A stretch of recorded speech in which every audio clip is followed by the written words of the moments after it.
12 balles. Et ils appellent ça défensif. Ce matin, à Minneapolis, Alex Jeffrey Pretty, 37 ans, infirmier en soins intensifs au VA, tombe au sol au milieu d'une manifestation. Selon sa famille, son dernier geste n'était pas d'attaquer, mais de protéger une femme en train d'être brutalisée. Ils disent qu'il avait son téléphone dans la main droite et sa main gauche levée, vide, au-dessus de sa tête, pendant qu'on le pepper spray. Puis il est plaqué au sol, frappé et abattu environ 10 à 12 fois. Et là, en quelques heures, l'histoire bascule. L'administration le présente comme un terroriste domestique, quelqu'un venu infliger un maximum de dégâts. 2 récits. Un seul mort. Mais voici la question qui te concerne directement. Si un homme peut être exécuté, puis effacé par une conférence de presse, alors qui décide de la vérité quand les caméras tournent? Et surtout, pourquoi leur version semblait prête avant même que la sienne existe? Ce qui s'est passé ici n'est pas juste un incident, c'est un test. Et ce test est brutalement simple. D'un côté, tu as une scène décrite comme un moment de chaos contrôlé, une manifestation à Minneapolis, une femme en train d'être brutalisée, du pepper spray, une intervention qui dégénère, et Alex qui intervient, pas pour provoquer, mais pour aider. C'est le cœur du récit de sa famille, et ils le disent sans détour. Son dernier acte était de protéger une femme. De l'autre côté, tu as un récit déjà verrouillé, livré comme un communiqué de crise. Lors d'une conférence de presse, le chef de la Border Patrol, Greg Bovino, affirme qu'un individu s'est approché des agents avec un pistolet semi-automatique 9 mm. Ils disent que les agents ont tenté de le désarmer et que l'agent a tiré des coups de feu défensifs. Puis, ils ajoutent un détail froid, calculé. Il avait 2 chargeurs, des dizaines de cartouches et pas de pièces d'identité. Et c'est là que l'histoire se retourne, parce que la question n'est pas seulement qui dit vrai. La question, c'est pourquoi leur version insiste autant sur les mots « armes »,« munitions », maximum de dégâts, alors que l'autre version insiste sur une main vide levée et un téléphone. Notice ce qu'il ne clarifie pas clairement à ce moment-là. Est-ce qu'il a brandi l'arme? Est-ce qu'il a tiré? Est-ce qu'il a même sorti ce pistolet? Parce que si la seule preuve publique, c'est qu'il avait un permis de port dissimulé, alors tu comprends le piège. Dans ce pays, il existe quelque chose qu'ils ne peuvent pas effacer d'un coup de micro. Le fait qu'il avait, selon le récit, un permis légal de concealed carry et qu'à aucun moment il n'a sorti son arme ou n'a essayé de l'attraper. Et là, une autre question surgit, encore plus dérangeante. Comment est-ce qu'on passe en une seule journée de infirmier en soins intensifs à terroriste domestique? Ce n'est pas un détail, c'est le mécanisme. Et ce mécanisme ne sert pas à expliquer, il sert à fermer le dossier. Parce que dès que tu colles l'étiquette terroriste sur quelqu'un, tu n'as plus besoin d'expliquer le reste. Tu n'as plus besoin de convaincre. Tu n'as plus besoin de nuances. Tu as juste besoin de répéter. Et justement, regarde ce qui se passe ensuite. La secrétaire à la Sécurité intérieure, Kristi Noem, arrive et renforce exactement la même narration. Elle reprend la même logique. Il n'était pas là pour protester pacifiquement. Il était là pour perpétuer la violence. Elle va même plus loin. Elle affirme que la Border Patrol aurait empêché un massacre. Et là, un journaliste pose la question qui casse tout. Il demande, en gros, « Vous dites qu'il était une menace, mais sur quoi vous basez-vous? » Et elle répond, « Ce n'est pas une affirmation, c'est les faits. Sauf que ça, c'est une phrase de pouvoir. » Pas une preuve. Et voici le moment où l'histoire devient dangereuse pour tout le monde, parce que dans leur récit, le simple fait d'être présent avec une arme légale devient la preuve d'une intention meurtrière. Ils ne disent pas « il a tiré ». Ils disent « ça ressemble à quelqu'un venu pour tuer ». Ils transforment une supposition en verdict, une interprétation en condamnation.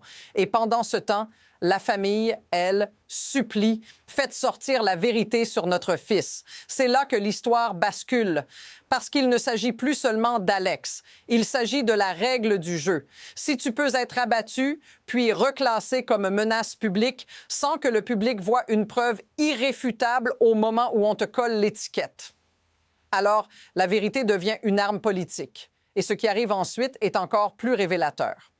Un autre journaliste demande clairement « Le 37 ans qui avait une licence, Est-ce qu'il a brandi son arme? À quel moment les forces fédérales ont récupéré l'arme et les chargeurs? Et écoute bien la réponse. Ce n'est pas un oui, ce n'est pas un non, c'est un détour. Une phrase floue, il a montré qu'il était là pour entraver une opération, il aurait agressé des agents et ils auraient répondu selon leur entraînement. Puis, elle lâche une phrase qui n'est pas une preuve, mais un signal émotionnel. Je ne connais aucun manifestant pacifique qui vient avec une arme et des munitions plutôt qu'avec une pancarte. Et voilà, tout est là, parce que cette phrase n'est pas là pour informer. Elle est là pour te faire choisir ton camp. Elle transforme la situation en caricature, pancarte ou pistolet. Comme si les droits constitutionnels, eux, n'existaient plus quand ça arrange la narration. Mais maintenant, regarde l'effet sur toi en tant que spectateur. Tu te retrouves piégé entre deux images mentales. Une main vide levée au-dessus de la tête et un suspect armé venu tuer un maximum de gens. Et c'est exactement ça, le cœur du conflit. Ce n'est pas seulement une dispute sur ce qui s'est passé. C'est une bataille sur ce que tu dois croire, avant même de réfléchir. Et le plus glaçant, c'est que ce schéma n'est pas nouveau dans ce contenu. Le narrateur le dit, ils ont déjà fait ça avant. Il cite une mécanique. Quand ils ont kidnappé des enfants de 5 ans et 2 ans, ils ont accusé les parents. Quand ils ont tiré sur d'autres personnes, ils les ont traités de terroristes. Encore une fois, fact dans ton contenu, c'est l'affirmation qu'ils utilisent ce pattern. Inférence, c'est ce que ça implique, une stratégie de communication de crise où l'État se protège en criminalisant la victime. Et là, tu sens déjà la prochaine étape arriver. Parce que si le récit officiel ne tient pas sur la vidéo, alors il doit tenir sur autre chose, sur la peur, sur l'étiquette, sur le mot terrorisme. Et c'est précisément là qu'ils veulent t'emmener. Sauf qu'il reste un problème énorme qu'ils n'ont pas réussi à écraser. La famille dit qu'on voit sur la vidéo qu'Alex ne tient clairement pas une arme au moment de l'attaque. Ils disent qu'il a son téléphone et la main gauche vide levée. Ils décrivent qu'il est pepper-sprayed et poussé au sol. Si cette description correspond à ce que des milliers de gens ont vu, alors la question devient explosive. Pourquoi tirer 10 à 12 fois sur un homme au sol? Et ça, c'est le détail qui change tout, parce qu'il te force à regarder le reste différemment. Tu vois pourquoi ce détail est un point de non-retour? Parce qu'à partir du moment où tu dis 10 à 12 tirs, tu n'es plus dans une simple interpellation qui tourne mal. Tu es dans une scène qui ressemble à une exécution. Et c'est exactement pour ça que, juste après, la bataille ne se fait plus sur ce qu'ils ont fait, mais sur ce qu'ils vont réussir à te faire croire. Et là, l'histoire accélère.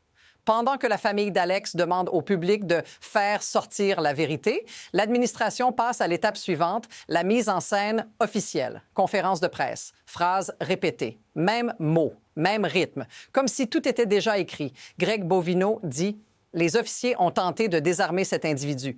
Puis il ajoute, le suspect armé a réagi violemment, craignant pour sa vie. Ensuite, la phrase qui verrouille tout, l'agent a tiré des coups défensifs. Et pour te fermer la porte à toute empathie, il conclut, il a été déclaré mort sur place. Mais voici le passage qui doit te faire tiquer. Ils insistent sur des détails qui ne prouvent pas l'intention, mais qui fabriquent une image mentale. Un 9 mm, 2 chargeurs. Des dizaines de cartouches, pas de pièces d'identité. Et là, il glisse la phrase la plus lourde de tout le récit officiel. Ça ressemble à quelqu'un venu pour infliger un maximum de dégâts. Tu entends ce que ça fait psychologiquement? Ce n'est pas une conclusion basée sur une action filmée. C'est une intention qu'il te demande d'imaginer. Et c'est ici que l'histoire bascule.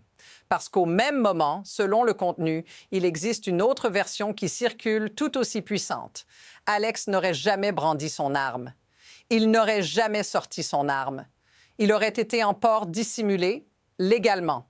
Et ce qu'on verrait sur la vidéo, ce serait un homme avec un téléphone en main et une main vide levée. Donc, on arrive à un paradoxe monstrueux.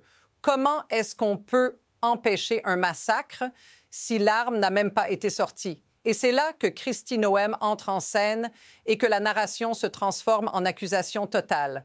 Un journaliste lui demande: la Maison-Blanche a qualifié l'homme tué de terroriste domestique. Vous êtes d'accord? Avez-vous vu des preuves?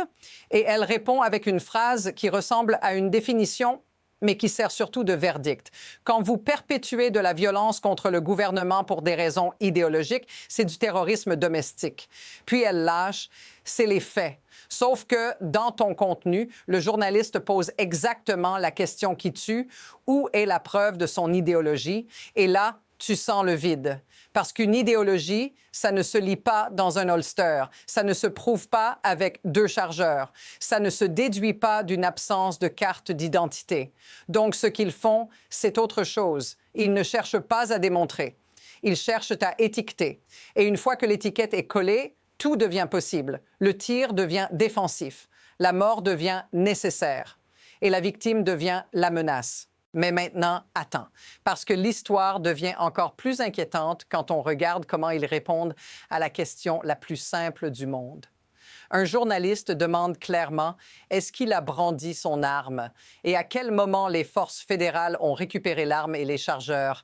Et la réponse dans le contenu n'est pas un fait net, c'est un brouillard. Ils ne disent pas oui, il l'a pointé. Ils ne disent pas non, il ne l'a jamais sorti. Ils disent « Il a entravé une opération. Il a agressé nos officiers. Ils ont agi selon leur entraînement. » Et ensuite, la phrase émotionnelle, conçue pour humilier l'idée même d'un droit légal. « Je ne connais aucun manifestant pacifique qui vient avec une arme et des munitions plutôt qu'avec une pancarte. » C'est là que la normalisation se produit. Parce que ce qu'ils sont en train de dire, sans le dire, c'est « tu peux avoir un droit ». Mais si tu l'exerces au mauvais endroit, on te traitera comme un criminel. Et maintenant, l'escalade continue parce que l'administration ne s'arrête pas à Alex. Elle élargit le champ de bataille. Elle commence à accuser le maire, le gouverneur et même le procureur général du Minnesota.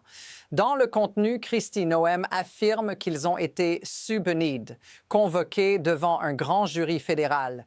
Et elle utilise ça comme si c'était déjà une preuve de culpabilité. Comme si le simple fait d'être visé par une procédure devenait une confession. Et voilà le piège. Quand l'État accuse, l'État se cite lui-même comme preuve. On enquête, donc vous êtes coupable.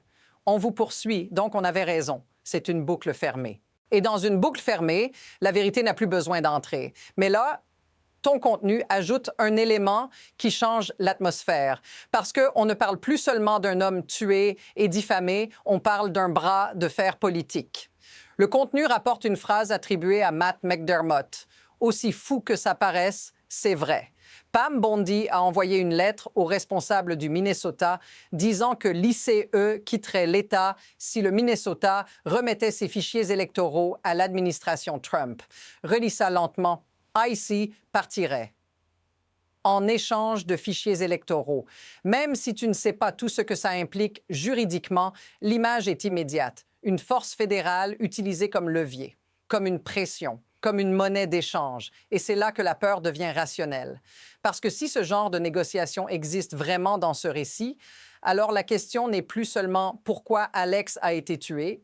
La question devient qu'est-ce qu'ils essaient d'obtenir pendant que tout le monde regarde ailleurs? Et tu comprends pourquoi le timing est si violent. Un homme tombe, la vidéo circule, la famille crie à la vérité et l'administration répond en 24 heures avec terroristes domestiques, massacres évités, opérations de maintien de l'ordre, grand jury, fraude, fichiers électoraux. Ce n'est pas une défense, c'est une offensive. Et maintenant, le dernier détail que ton contenu te montre est presque insupportable parce qu'il te force à voir Alex comme un être humain, pas comme une étiquette. On voit une vidéo de lui au VA en tant qu'infirmier et on l'entend prononcer des mots qui sonnent comme une ironie tragique au milieu de tout ça. Aujourd'hui, nous nous souvenons que la liberté n'est pas gratuite. Nous devons la protéger et même sacrifier pour elle. Et là, tu réalises pourquoi cette histoire accroche autant, parce qu'elle ne parle pas seulement d'une mort. Elle parle d'un pays qui décide en temps réel qui mérite d'être pleuré et qui mérite d'être effacé. Et si tu restes encore quelques secondes, tu vas voir que la prochaine couche est la plus dangereuse. La façon dont ils justifient tout ça en prétendant protéger les enfants pendant qu'ils accusent leurs opposants de couvrir des crimes. Et c'est exactement là que la propagande devient une arme. Parce qu'à ce stade, l'histoire n'est plus seulement celle d'Alex, c'est celle de la règle du jeu qui se met en place et qui peut tomber sur n'importe qui. Imagine la scène, juste une seconde, sans slogan, sans camp, sans bruit politique. Tu es dans une ville américaine en plein jour. Il y a une manifestation. Tu vois une femme en train d'être brutalisée. Tu t'approches instinctivement pour aider. Et en quelques secondes, tout bascule. Pepper spray, plaquage au sol, coup, puis 10 à 12 tirs. Et ensuite, le pays ne débat même pas d'abord de ta mort. Il débat de ton étiquette. Suspect armé. Terroriste domestique. Massacre évité. C'est ça le choc, parce que dans ton contenu, le point central de la famille est clair. Ils veulent que les gens comprennent qui Alex était. Un infirmier en soins intensifs. Un homme décrit comme quelqu'un qui défendait les plus faibles, qui voulait faire une différence, qui prenait soin des vétérans. Et maintenant, mets-toi à ta place, toi, devant ton écran. Qu'est-ce que ça change dans ton quotidien quand tu vois ça? Ça change la façon dont tu te tiens dans une foule. Ça change la façon dont tu sors ton téléphone pour filmer. Ça change la façon dont tu aides quelqu'un parce que tu te demandes « Et si je suis le prochain à être interprété comme une menace? » Et c'est là que l'impact devient réel, parce que ce n'est pas une théorie. C'est une conséquence directe. Si le récit officiel peut transformer un geste de protection en attaque contre l'État, alors le simple fait d'être là devient un risque, même si tu ne fais rien, même si tu ne touches personne, même si tu n'as pas d'armes, même si tu ajustes ton téléphone. Et c'est exactement pour ça que la famille insiste sur ce détail. Il a son téléphone dans la main droite et sa main gauche vide levée. Ce n'est pas juste une phrase, c'est une image conçue pour te forcer à voir la scène comme eux l'ont vue. Et à l'inverse, l'administration fait la même chose avec sa propre image mentale, 9000 mm, 2 chargeurs, des dizaines de cartouches, maximum de dégâts, 2 films différents. Et toi, tu es coincé au milieu. Mais voici le point qui te frappe quand tu prends une seconde de recul. Ce n'est pas juste une bataille d'opinion. C'est une bataille sur ce que tu as le droit de croire. Parce que dans ton contenu, quand un journaliste demande « Où est la preuve de son idéologie ?», la réponse n'apporte pas de preuve. Elle impose une définition. Et c'est exactement comme ça que les gens ordinaires se font écraser. Pas par une preuve, mais par une formule. Et là, le narrateur du contenu fait quelque chose de très calculé. Il te parle de droit. Il insiste sur la First Amendment et la Second Amendment. Il dit qu'Alex avait un legal permit pour porter une arme dissimulée et qu'à aucun moment il n'a sorti son arme, faxed dans le contenu. Ils affirment qu'il avait un permis et n'a pas brandi. Inférence. Si c'est vrai, alors le simple fait d'avoir un droit devient un prétexte pour te traiter comme une menace. Et c'est là que tu comprends pourquoi cette histoire va rester. Parce qu'elle touche un nerf profond.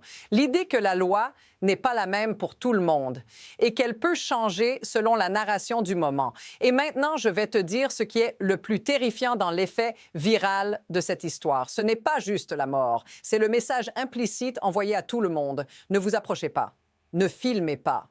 Ne protégez pas quelqu'un. Ne posez pas de questions. Et surtout, n'essayez pas de contester le récit officiel. Parce que si tu le fais, tu risques d'être la prochaine personne qui n'était pas là pour protester pacifiquement. Et là, je te le demande directement, comme si tu étais dans la rue, toi. Si tu vois une femme se faire pepper spray, tu fais quoi? Tu passes ton chemin de main. Ou tu tends la main en sachant que ce geste peut te coûter ta vie. Si ça te paraît familier, dis-le dans les commentaires. Parce que c'est exactement ce moment-là qui révèle si un pays est encore un pays ou juste une scène où chacun apprend à baisser les yeux. Et maintenant, la prochaine couche est la plus froide, la plus intelligente et la plus dérangeante. Pourquoi ce système produit ce genre de récit automatiquement et pourquoi il a besoin de transformer une mort en spectacle? D'accord. Maintenant, on sort de l'émotion et on entre dans la mécanique. Parce que si tu regardes ton contenu comme une simple tragédie, tu rates le vrai signal. Le signal, c'est la vitesse, la précision. Le fait que tout semble s'emboîter comme un système. Regarde ce que le système fait étape par étape. Étape 1, un homme meurt sur le terrain. Étape 2, l'État prend immédiatement le contrôle du vocabulaire. Pas victime, pas citoyen, pas infirmier. Non, suspect, menace, terroriste. Et ce n'est pas un accident de langage, c'est une stratégie parce que le vocabulaire décide du cadre juridique, du cadre médiatique et du cadre mental. Dès que tu dis terroriste domestique, tu changes la nature de l'histoire. Tu changes ce que les gens acceptent. Tu changes ce que les journalistes osent demander. Et ton contenu le montre noir sur blanc. Il parle comme s'il lisait le même script. Greg Bovino dit 9 mm, tenter de désarmer, coup défensif. Kristi Noem dit acte de terrorisme domestique. Les faits. Il n'était pas là pour protester pacifiquement. Ce que tu vois là, ce n'est pas une enquête, c'est une narration de contrôle. Et voilà la vraie fonction de cette narration. Elle ne sert pas à expliquer ce qui s'est passé. Elle sert à rendre ce qui s'est passé acceptable, parce qu'il y a un problème énorme dans cette histoire, la vidéo, la perception publique. Le fait que, selon la famille, on voit Alex avec un téléphone, une main vide levée et qu'il est attaqué. Donc, si la vidéo existe et si elle contredit l'histoire officielle, alors l'État doit faire quelque chose d'autre. Il doit changer le public, pas les faits. Et c'est là que la machine de pouvoir devient visible. Elle utilise 3 leviers et ton contenu les expose tous. Premier levier, la peur. Il est venu pour infliger un maximum de dégâts. Ça, ce n'est pas une description, c'est une injection de panique. Deuxième levier, la moralité absolue. Nous sommes concentrés spécifiquement sur les pédophiles et les réseaux de trafic. Ça, ce n'est pas un détail opérationnel. C'est un bouclier qui rend toute critique dangereuse. Troisième levier, la légitimité automatique. Ce n'est pas une affirmation, c'est les faits. Les officiers ont agi selon leur entraînement. Grand jury, subpoena, investigation.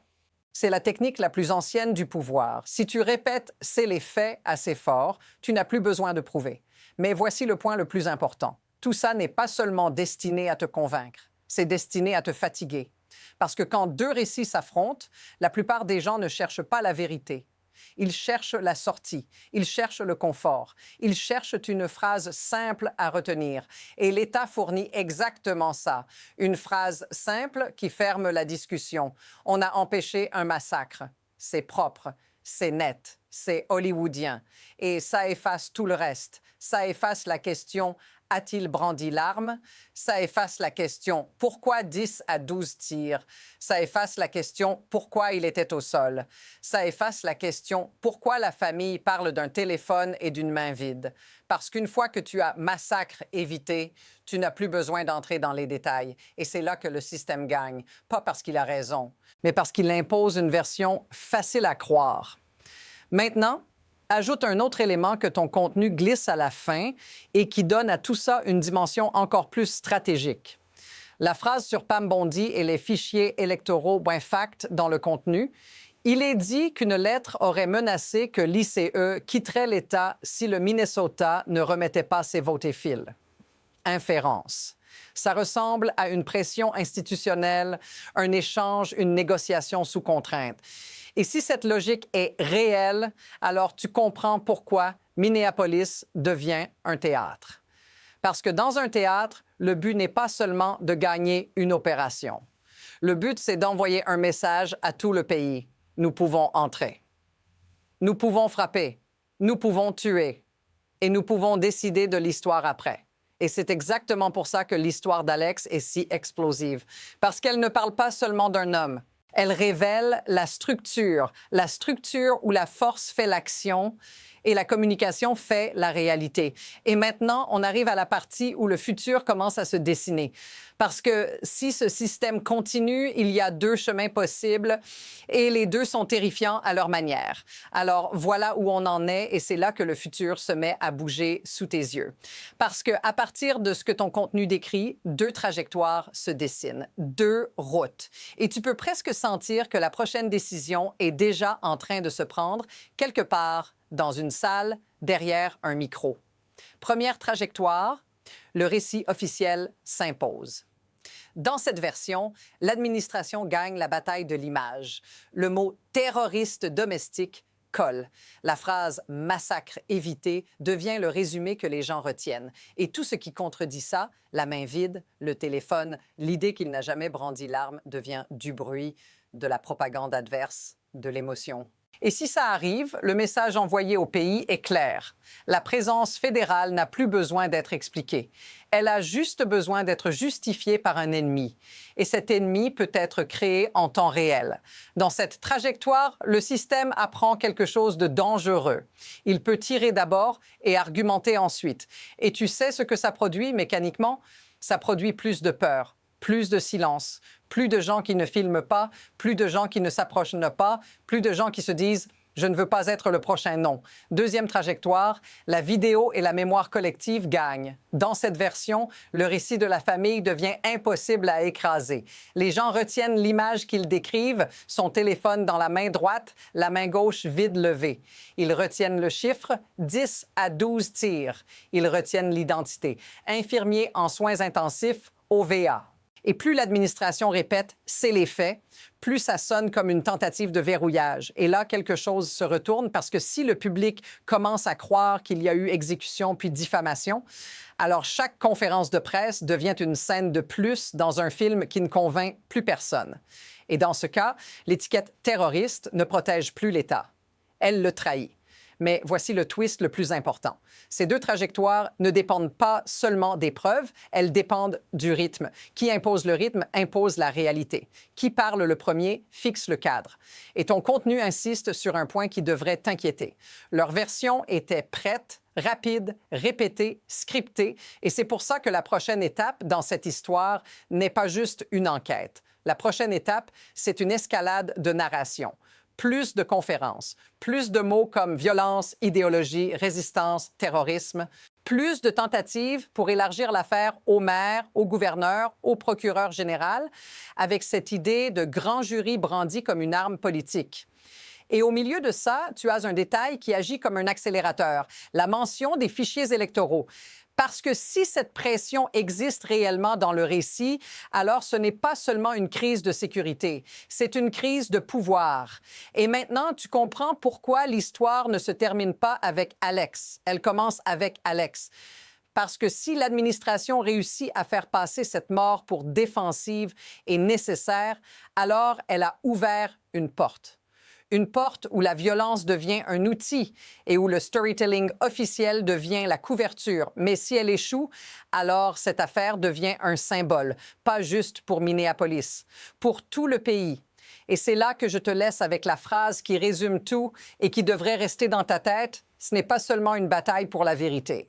C'est une bataille pour savoir qui a le droit de définir la réalité quand quelqu'un meurt devant une caméra. Et la prochaine chose qui arrive, ce ne sera pas un débat calme, ce sera un mouvement, une riposte ou une nouvelle démonstration de force. Et tu vas le voir venir.